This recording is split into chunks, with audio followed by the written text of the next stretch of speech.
It's been a few years, but I'm back in Las Vegas again for a work trip, and I just had to do my favorite thing to do when I go out to Vegas is rent a car and take it out into the desert. If you've ever had an opportunity to do that, you definitely should. This time I got a 911 Carrera from Turo and was able to take it out for a nice drive. I'm going to give you my honest opinion of it, if it's worth the money, and if you should get one yourself. Let's get into it.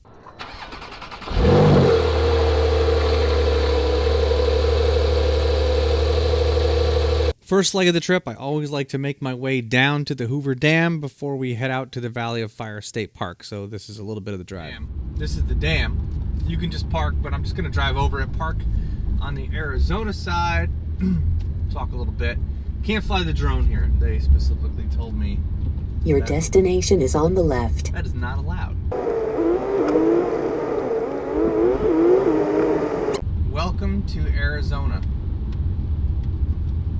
I just gained an hour. I bet you're wondering why I didn't get some crazy exotic supercar this time for my trip in Vegas. If you remember when I was here 4 years ago, what I said when I was done renting the McLaren 570S and the Ferrari 458 Italia. The racer inside my head tells me that when the day finally comes where I can afford a 458 Italia, I'm probably gonna get a 911 GT3. It's just what it is. Now, this isn't a GT3. I actually couldn't find a GT3 on any of the exotic renting websites, or GT3 RS for that matter. And the only GT3 that was available on Turo only had like a 75-mile limit before they start charging you crazy per mile fees. So I got a regular base Carrera. It's spec'd out pretty close to what I would want in a Carrera, minus it's got a PDK. I would love a manual. But honestly, if I'm gonna get an automatic transmission instead of a manual and finally take that plunge on a car that I like, PDK is the way to go. There's no other way to talk about it. It's out of this world great. Now, with the base Carrera, there are some things that you don't get. Obviously, you don't get the 435 horsepower engine that you get in the Carrera S. This has 385 horsepower, but it does have turbochargers. So you could always modify this with a tune or something to make it a heck of a lot faster than it already is. Because it has turbos, you definitely get a lot more torque than you would if it was just a naturally aspirated flat six. Now, I know it's not the turbo model, but this does still come with turbos. They actually do a pretty decent job of hiding that fact. Only if you really try to pay attention to the exhaust sound will you hear a turbo sound come out of it at all. One of the other differences that this has comparatively to the S is they don't have really big wheels.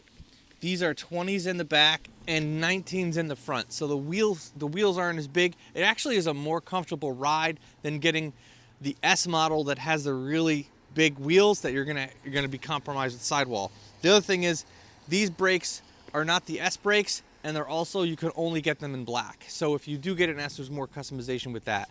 But all of the 992s come with the rear spoiler that go up and down, which you can control from inside the car. This car just feels very comfortable to drive. Driving down the Vegas Strip or going through parking garages and everything, I'm not worried about bottoming out, especially here in the mountains here, going up and down hills. I'm not worried about that. What's great about a Porsche, especially with a 911, you can drive this thing just about every single day in almost any conditions, and you'll be just fine. Now, this one is only a two-wheel drive model.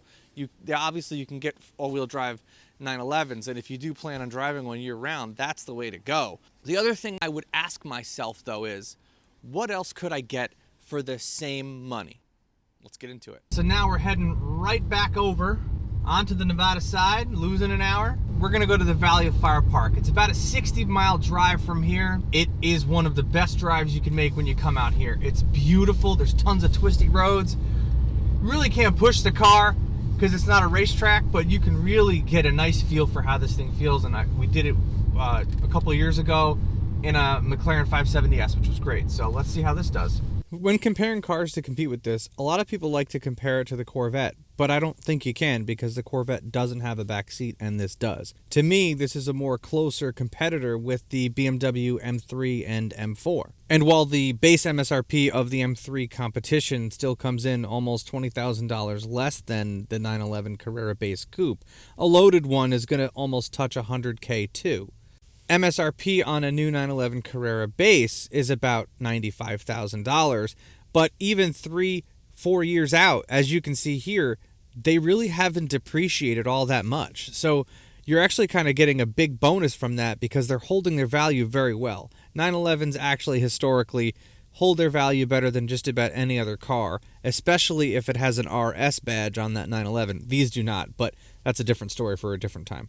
In terms of the M3 and M4's straight line performance, it is almost identical to the 911 Carrera. I'm going to rattle off some numbers for you because I know everybody thinks the Carrera S is faster, and it is. It's got 443 horsepower compared to this one that only has 379 horsepower, 331 pound-feet of torque. But this car's not heavy. It might weigh 3,200 pounds.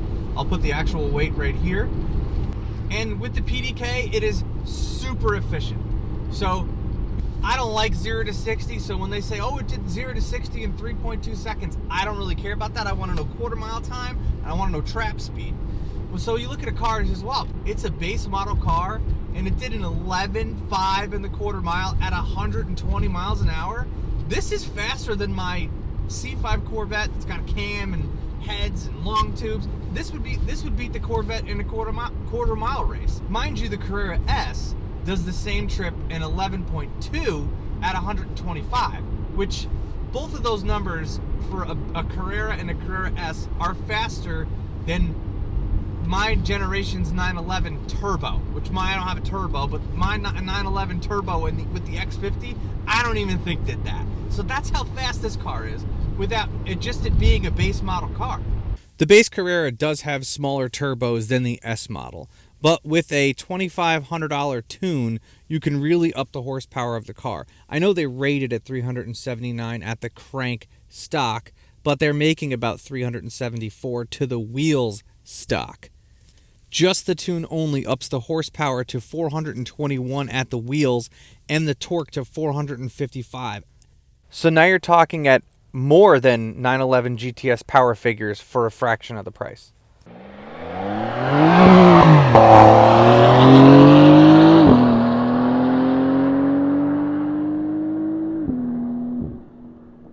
Now the non-S models, the base model Carreras only have 295s in the back for tires. These are on Pirelli P0s. They feel like run flats. They're very rigid for a 19 and a 20 in the back. The Carrera S model would get a 305 tire in the back, so a little bit more grip. The only other things of note that you cannot get on the base Carrera is rear axle steering, which I do think makes a difference. You also cannot get a manual transmission no matter how much money you throw at them.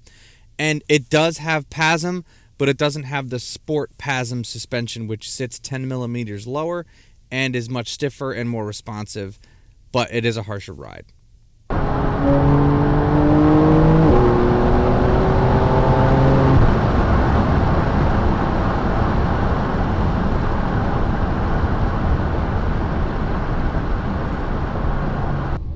Definitely tell the difference in the exhaust notes between sport and not sport, and I'll show it here.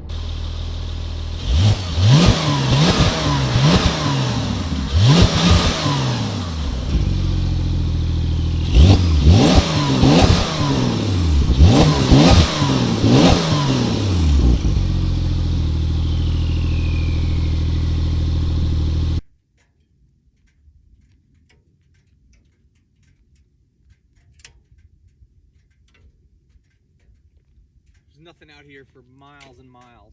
I mean, outside of this thing tinging and pinging, because that's what Porsches do, can't hear a thing. It's peaceful.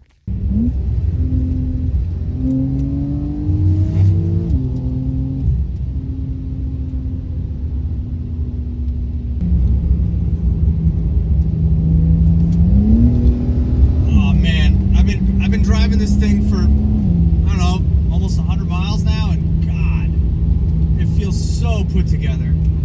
I mean, even base model 911, still a goddamn 911. Driving on these roads, man, like it's definitely something. It's definitely something to drive out here. You know, obviously you got Tail to Drag, and I've done Palomar Mountain, which I think Palomar Mountain is better than this, but this is just wide open, balls out, straight like not tight turns. Palomar Mountain had tight turns. This is just sweepers, which you could take at a very high speed if you're not careful. It is a little rainy out, so I'm not going crazy. But yeah, oh jeez, God, I love driving out here. All in all, I can't really think of another car that I would want instead of this car for $100,000. If my wife actually let me buy a $100,000 car, I really truly do think that a base 911 Carrera would be the car that I would end up purchasing if I was to purchase a brand new car for that money. I'm really curious to see what you guys would do in the same situation if you had $100K to spend on a brand new car.